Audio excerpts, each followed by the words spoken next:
The following programming is sponsored by Mark J. Bernstein. The views expressed do not necessarily reflect the views of this station, its management, or Beasley Media Group. Entrepreneur, author, and financial consultant Mark Bernstein helps high-performing entrepreneurial business owners create a vision for the future and follow through on their goals and intentions. Ange Honorato is a business growth strategist who blends psychology and business together to create conscious leaders and business owners who impact the world. Founders Forum is a radio show podcast sharing the real stories behind entrepreneurship as founders discover more about themselves while providing valuable lessons and some fun and entertainment for you. Now, here's Mark and Ange. Good morning, America. How are you all this morning? I just thought I'd throw a little Philadelphian in there in the middle. Hey, it's the middle of June 2024. I don't know when you'll be listening to this, but it's the heat of the summer. Early summer, lots of heat all over the country. We're having a hot one in Philly today. We just had some real hot ones, so hoping you're keeping cool and in more ways than one. So, and speaking of that, our topic for today is something I was thinking about on the way into the radio station, which is busyness. I was thinking about this, and I was thinking, why am I so busy? And, a couple years ago in the pandemic, I was thinking, isn't it nice to not be this busy and have time to think and have time to relax and have time to sleep and have, all those things that we should be doing for ourselves. And one question is the busyness good? And it can be. But where we find ourselves, and what I was going to say is I think everybody that I talk to seems busier than ever. We're trying to connect with calendars and all. Everybody's very busy.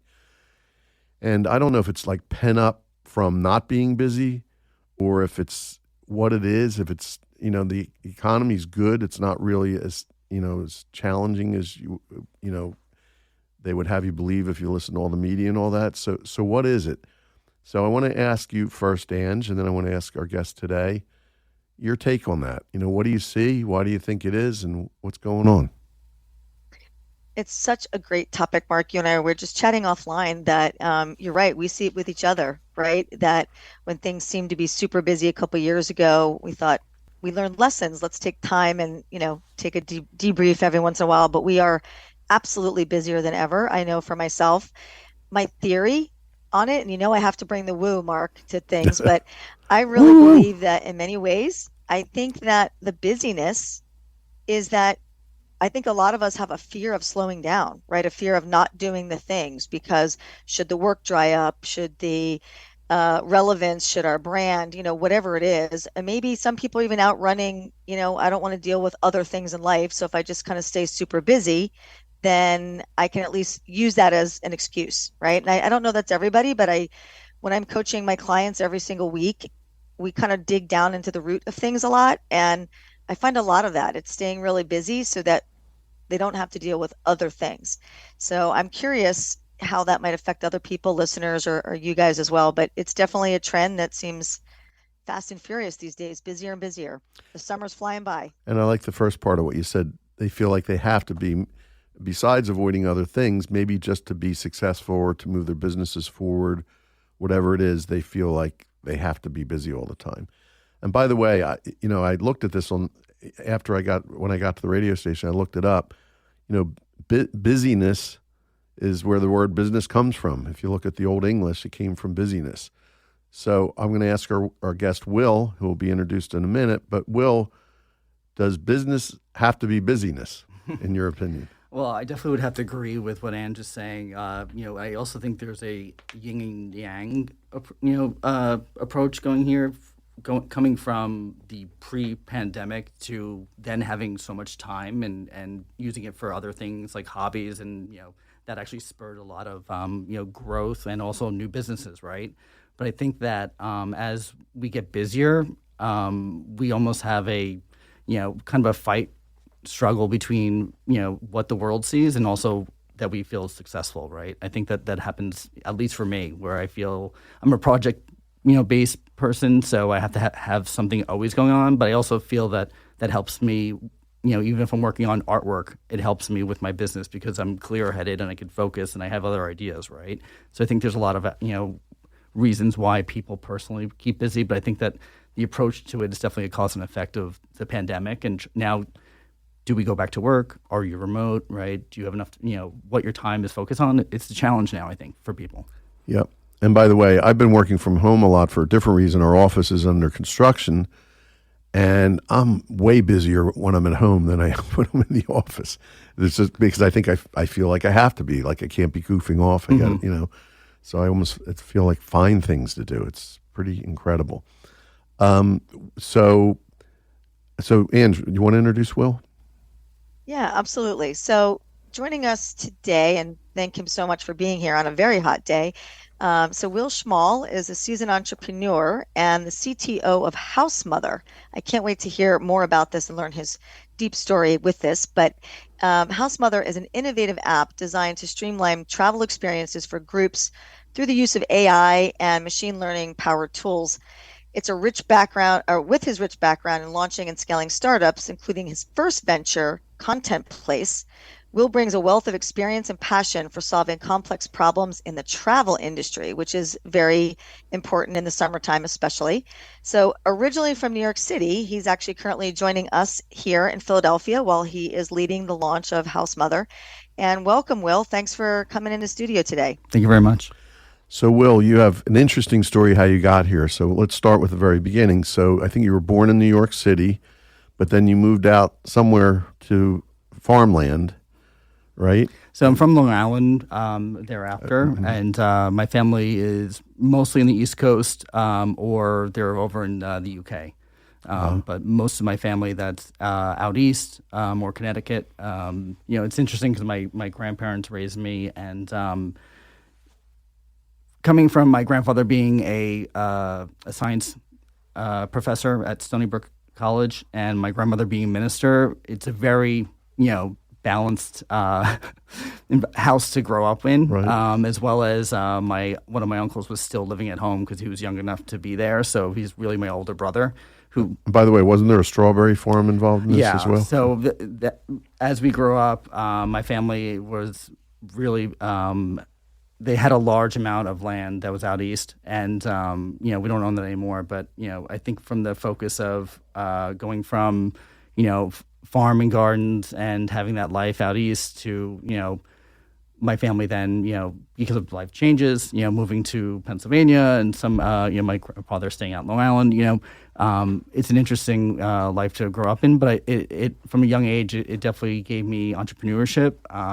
It led to me actually at an early age having another business that at the age of 17 that I sold, that was actually a exotic bird breeding business, which was you don't think that it's that awkward kid that went to school with a a backpack with birds, right?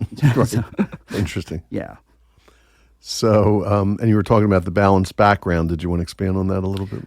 Yeah. So I think that my love of just different things in life and challenges and trying to solve problems definitely comes from the balance of I believe in whatever happened to you in your life, good, bad, or it makes you who you are. I wouldn't change anything.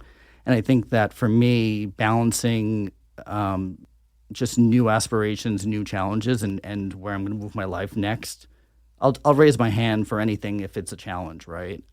It's only helped me in my career to balance that and have it also. And that balance is also, I guess, and you would see this, it's a balance between you as your culture, your person, and also your job, and having that balance together. And I think that you need that in any environment, and if that, corporation or the job isn't giving you that, then, it could be thrown off. And I think that that's what I've gotten from just my upbringing in my life. Yeah. Where did, because this is Housemother, when we get to talking about that, is your third launch, if you include the bird breeding business. Yeah. Where did the entrepreneurialism come from? I definitely would say it's my grandfather. So my grandfather was a tinkerer. We had, solar, panels on the, ceiling. On the roof. Nice. That he was already heating our pool before solar panels were even out. I mean, so he was definitely a tinkerer that, he was always building things, and that runs my family. Most of my uncles are either carpenters or they work in some, hands-on, building a product or something.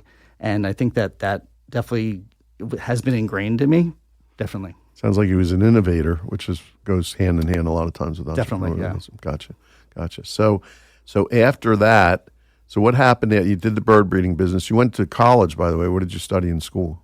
First dance. First music education, and with a minor in piano and voice at Moravian College. Right. And that was kind of my tie to Pennsylvania, since my grandmother was here doing ministry in the Eastern Conference of Pennsylvania in the Methodist Church. So we were moving around a lot, every 3 years to a different church, different, town. So I've been in many different, odd little places across Eastern Pennsylvania. And, basically from there, I missed New York, and I transferred to Marymount Manhattan College for dance. So, Gotcha.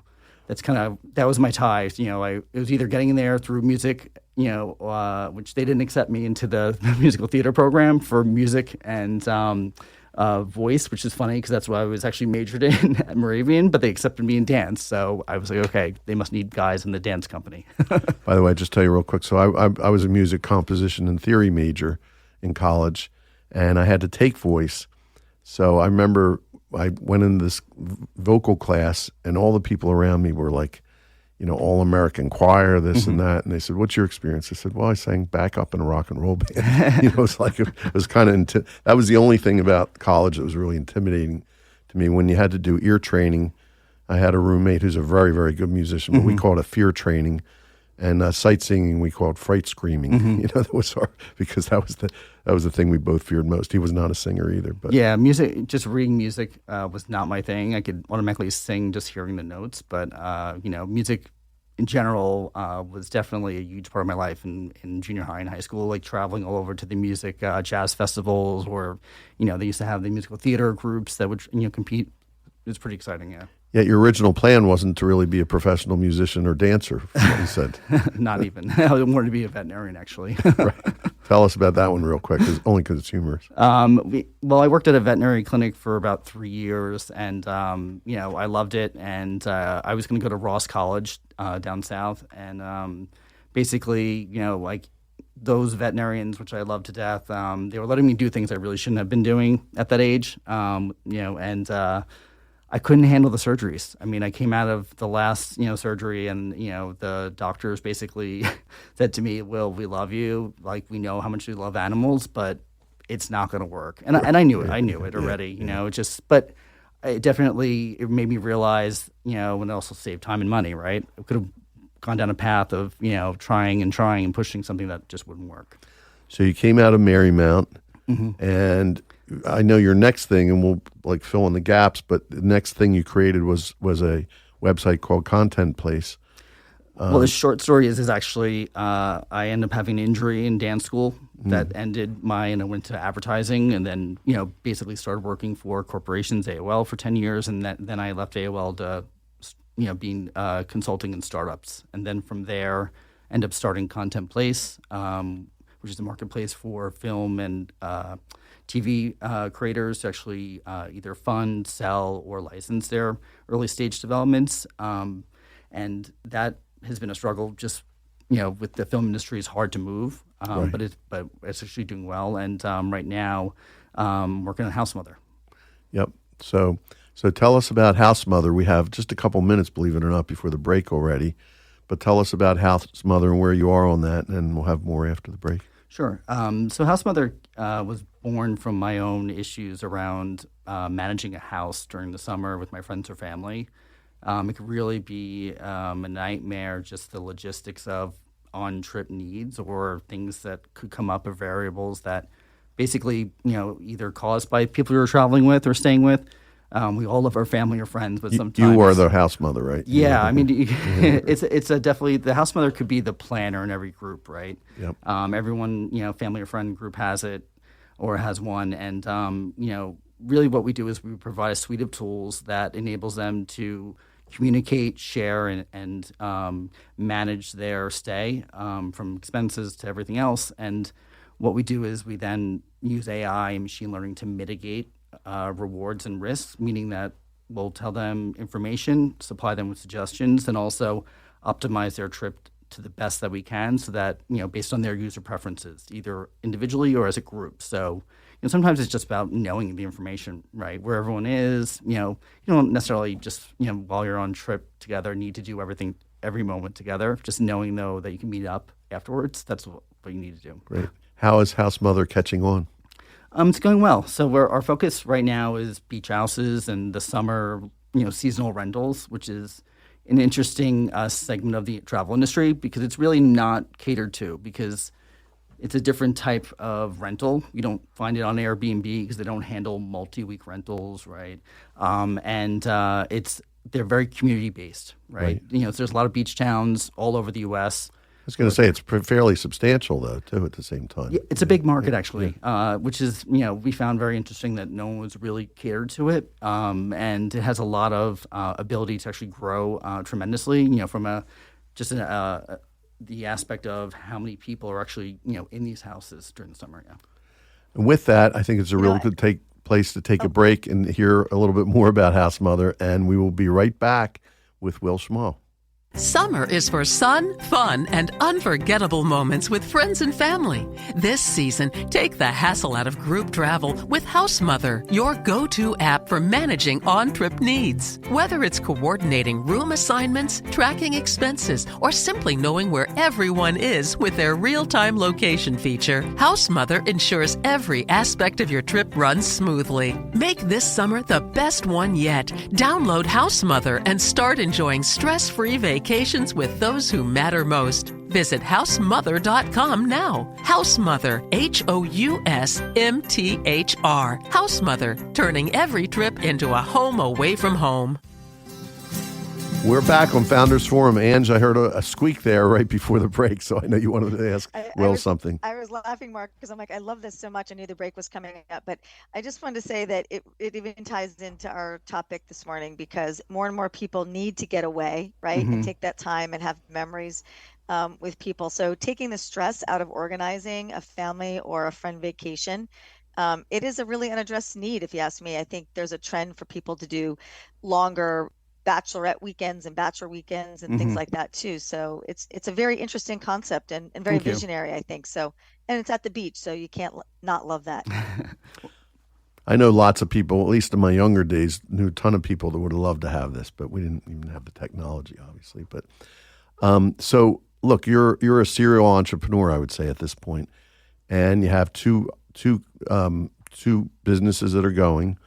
I'm sure it wasn't smooth sailing all the way through. I'm sure you had challenges along the way.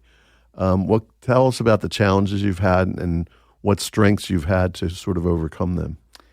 Yeah, sure. So I think that, there's challenges that I've had with my first startup that really was just learning first, right?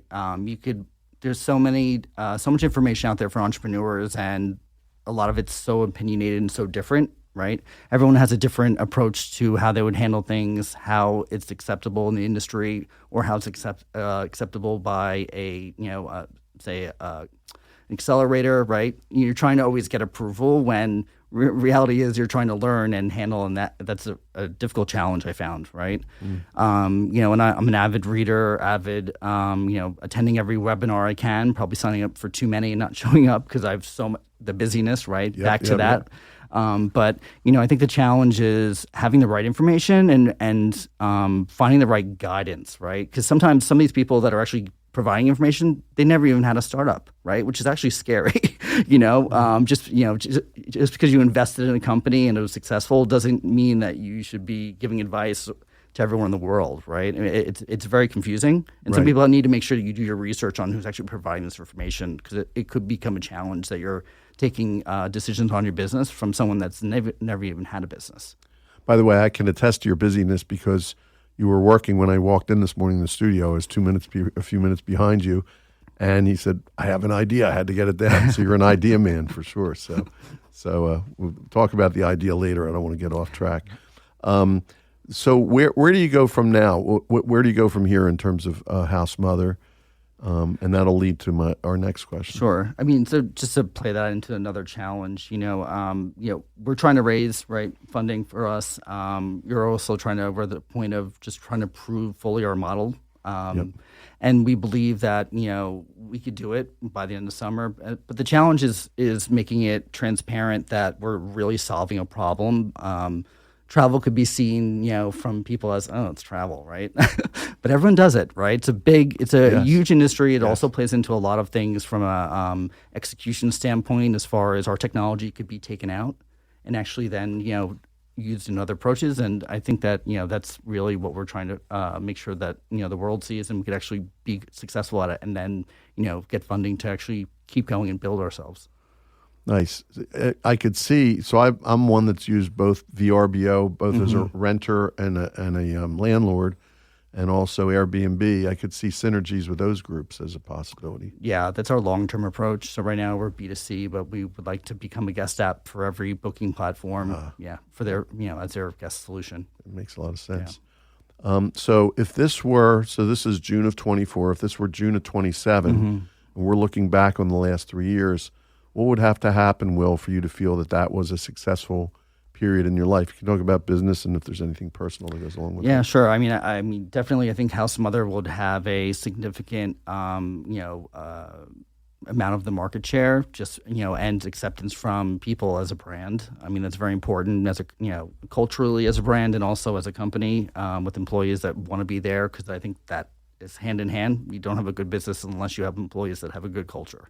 And I think that 3 years from now, I think that our goal is to be, a guest app for at least, for 1 to 2 of the major players in the market. Ange, I'm going to ask your question for you. Oh, go ahead. You're ready. Go ahead. Ask your question. Yeah, well, just kind of following those along those lines, Will, and you shared a lot about your upbringing and how it's kind of shaped you as an entrepreneur. But similar to what Mark just said, if you were to take a look the other way, and if you were to look back and talk to your younger self, what would you tell about your younger self right now, about the journey, where you are today, and kind of where you're headed? Oh, geez.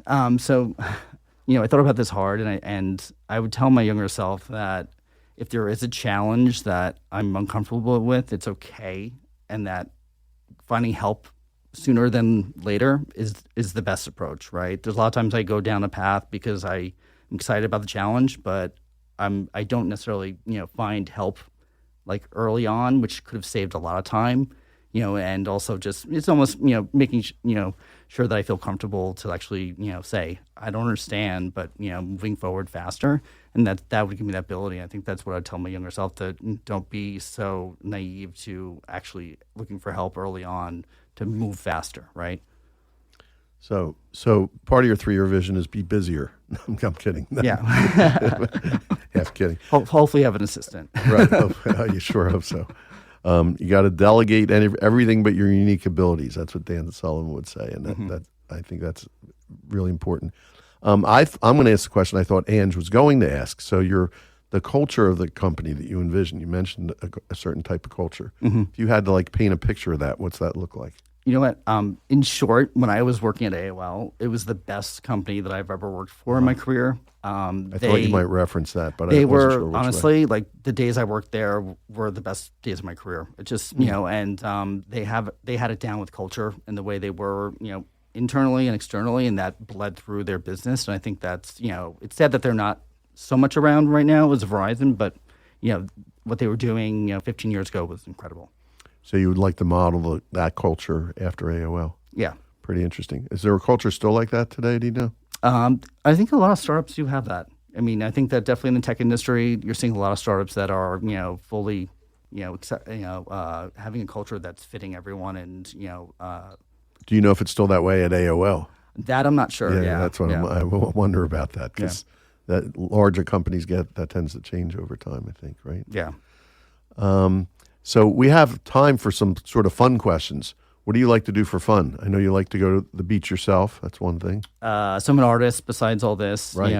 So I do abstract art specifically with resin. That's kind of my, my therapy. So, but also it's where I have the best ideas. So we don't promote businesses, but we can promote hobbies, because you do have a website, Works by Will. I do. Because I went and looked at it. You could do some really interesting stuff. So Thank you. Pretty cool. So you like to do that? Yeah, but other than that, I do road biking and things that are just calming. I like to just have a moment. I'm not a reader, so things that I do are very art or culturally focused, where I like to experience things live. How about music? Because you started it with a large interest in music. So I heard about your EDM, right? Yeah, In a previous podcast. But for me, I think that music festivals are important. It's more my son, but I enjoy it with him. Okay. So. Yeah. So music festivals are something I enjoy, and something also House Mother is great for. So that's our I think for me, experience things with my friends or family are important.